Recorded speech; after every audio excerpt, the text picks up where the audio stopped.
Olá, sou Diana de Jesus Ribeiro, professora de língua portuguesa.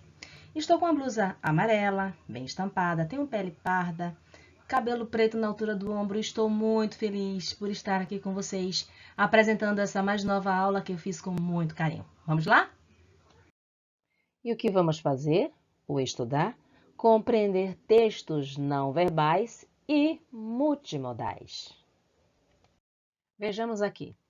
Os textos se dividem em textos verbais e textos não verbais. Dentre a linhagem dos textos, podemos chamar dessa forma, nós temos os textos em movimento, texto em som e textos orais, textos em imagens estáticas e textos escritos. Primeiramente, em movimento, nós temos a representação em vídeos do YouTube, Instagram, Facebook. Nas imagens estáticas, nós temos as fotografias, infográficos, imagens, ilustrações. Em representação de som, nós temos o podcast, fórum de discussão, sonoplastia, música. Nos textos escritos, nós temos contos, crônicas, artigos de opinião e notícias.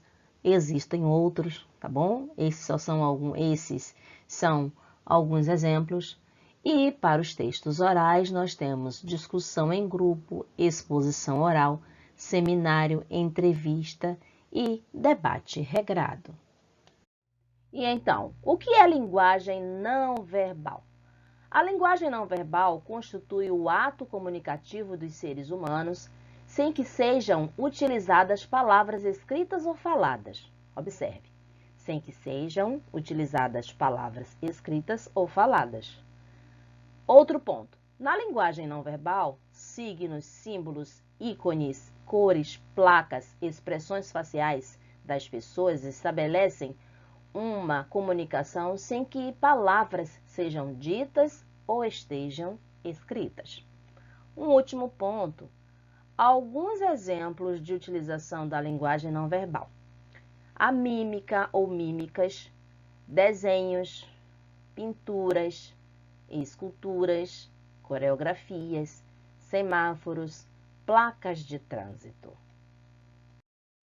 Aqui, qual é a mensagem destas expressões faciais? Percebe?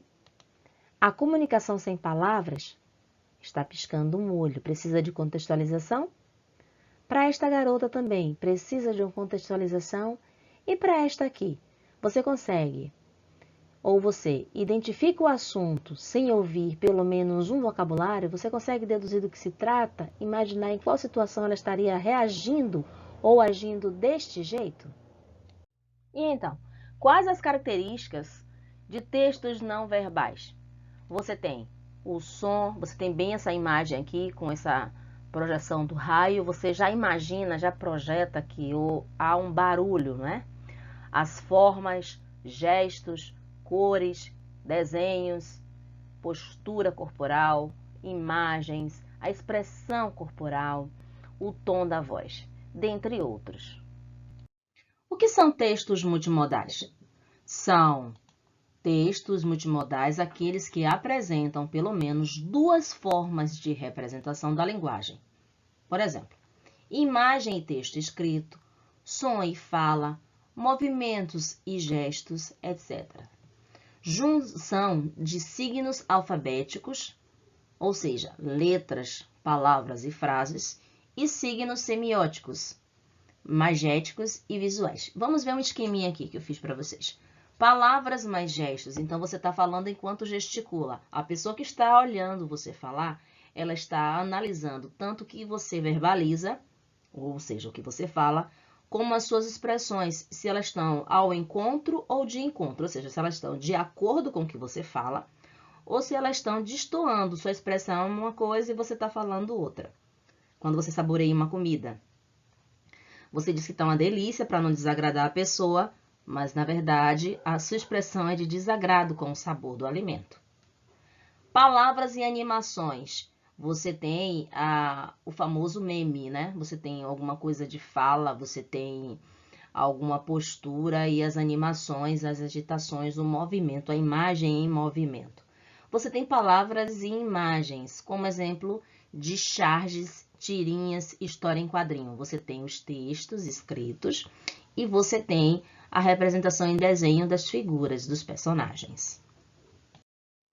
Temos aqui um exemplo da multimodalidade. Onde é que está esse exemplo? No material didático de vocês, que está também no Rio Educa, ok? Você tem, por que é uma representação de multimodalidade? Porque utiliza várias representações da linguagem. Por exemplo, a tirinha, que é a representação da imagem com o texto escrito. Você tem as questões, você tem um poema escrito, você tem fotografia, você tem entrada, né, curiosidades com a coloração em rosa, né, e com sombreado também em rosa num tom mais claro. Você tem outra entrada conversando sobre o texto, também marcando que aí se inicia um novo tópico. Você tem a bonequinha, você tem essa carinha aqui representando um emoji. Então, você tem uma diagramação utilizando várias representações da linguagem para convidar o aluno a ler, a estudar e a aprender. Causar um efeito. Essa diagramação com várias representações da linguagem convida o aluno a estudar. Tá bom? Vamos aqui a mais um exemplo de textos multimodais. Este aqui representa um texto multimodal, por quê? Porque utiliza o jogo de fontes diferenciadas de letras, né? Tipos de letras diferentes, cores diferentes, em uma distribuição com um design, uma diagramação bem fantástica, para causar um efeito no leitor, impactar o leitor. Então, esse 20 com cor verde, bem chamativo, né? O verde da ideia de esperança, o 1000 também em outra cor, o verbete em vermelho, ressaltando a importância do verbete. E aí eu te digo, por que é um texto multimodal? Porque utiliza pelo menos duas formas de representação da linguagem. Nesse caso aqui, a cor, a distribuição das palavras e a fonte das letras. Para conhecer textos não verbais e multimodais, só vendo, gente. Só vendo. Olha que olhar fantástico. Para começo de conversa, a nossa fotografia. Quem não gosta de fotografia? Às vezes você gosta somente de tirar a foto, né? E às vezes você gosta de sair nessa foto, de aparecer nessa foto. Que seja. Então, vamos lá. Função da fotografia, que é uma imagem estática, ou seja, ela é parada, congelada. Registrar momentos, eventos e encontros entre familiares, entre amigos, em ambientes de trabalho, né? Registrar acontecimentos históricos, que é uma chave importante do fotojornalismo, da fotonotícia, da fotoreportagem.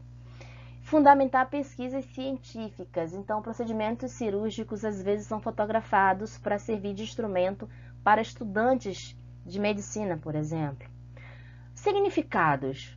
As fotografias congelam o momento e com isso podem provocar vários sentimentos e emoções positivas e negativas. Então, às vezes, se você está vendo a fotografia de um momento que você quer voltar e não tem como voltar mais, você pode agradecer por ter vivido aquilo, se sentir feliz porque teve a oportunidade de viver aquele momento, ou simplesmente se sentir triste porque não vai poder mais viver aquele momento, naquele lugar, porque está em outro lugar, por exemplo. Então, é a partir do seu ponto de vista, das suas emoções, suas sensações, que são despertadas ou não essas sensações, né? Daí o significado ou significados da fotografia para cada pessoa. Eu particularmente adorei essa fotografia do filme Crepúsculo. Compreendendo fotografias. Bora lá. Observe cada disposição, o jogo de mistério, típico mesmo da trilha, do enredo do filme, né? Jogo de cores, cores quentes e frias, expressão, registro dos movimentos, as dimensões, né? Você tem dimensões, que é a profundidade, disposição das figuras dentro da imagem congelada, foco da imagem, onde é que está o foco? O foco está no casal, né? E os atores aqui coadjuvantes, né, participantes de todo o processo, de toda a trama, eles também estão olhando, focando na lente da câmera.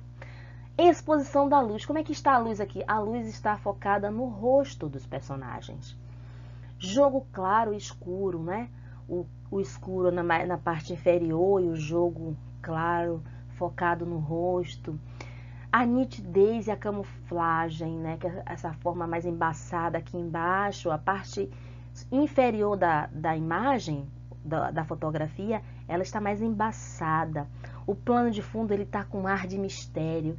E o ângulo e formas.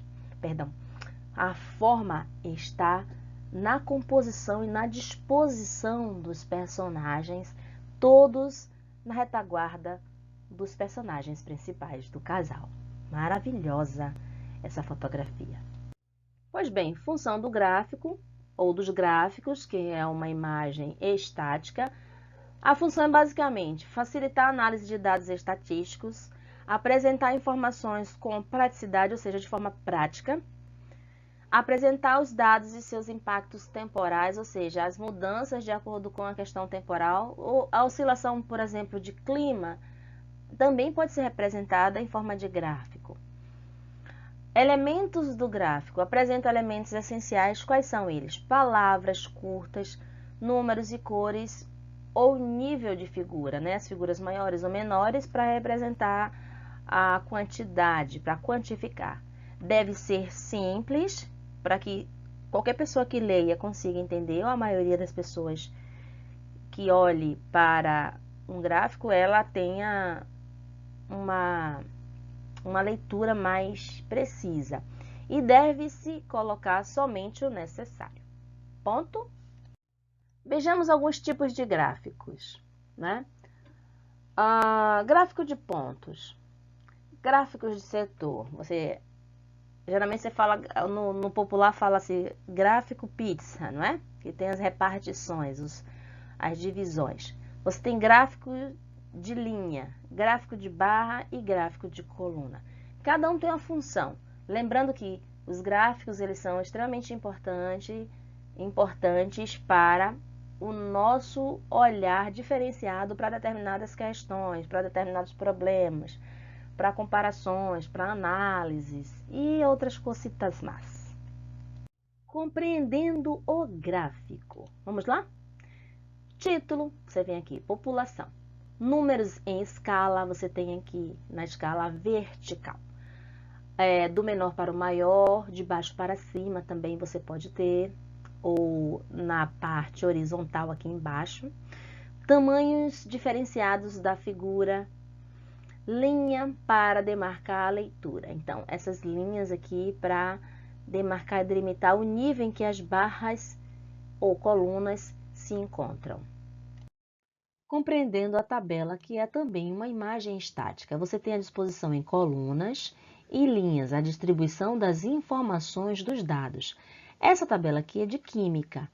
Qual seria a função dela? Fazer análises de percentual, organizar as informações de forma mais clara, mais objetiva e mais prática, proporcionar facilidade para que se faça o cálculo, tá bom? Então, se eu colocar isso em um parágrafo, juntar todas essas informações em um parágrafo, talvez a leitura fique confusa. Então, a tabela em uma estrutura de análise, ela se torna muito mais prática do que um texto em parágrafos. Vejamos, tabela ainda em imagem estática, o que é e para que serve, certo? É uma pequena tábua, um quadro sistemático para a consulta de dados, como registro de preços, de relação de pessoas, etc. Instrumento utilizado para determinar ordem, registro, fixação, orientação, instrução e categorização. Funções: assimilar informações, comparar e expor dados de modo fácil e rápido. Então, essa distribuição das informações fica muito mais prática a leitura e muito mais objetiva. Daí a necessidade também da tabela. E o que trabalhamos? Fotografia, não tem instrumento melhor para registrar os nossos momentos, não é? Os gráficos utilizados para estudo, para trabalho, para registro, para melhorar até a partir dos gráficos, o sistema governamental toma medidas muito bacanas para resolver determinados problemas sociais. Pega os dados e transforma e ajusta os dados em gráficos. Temos as imagens que falam muito por si.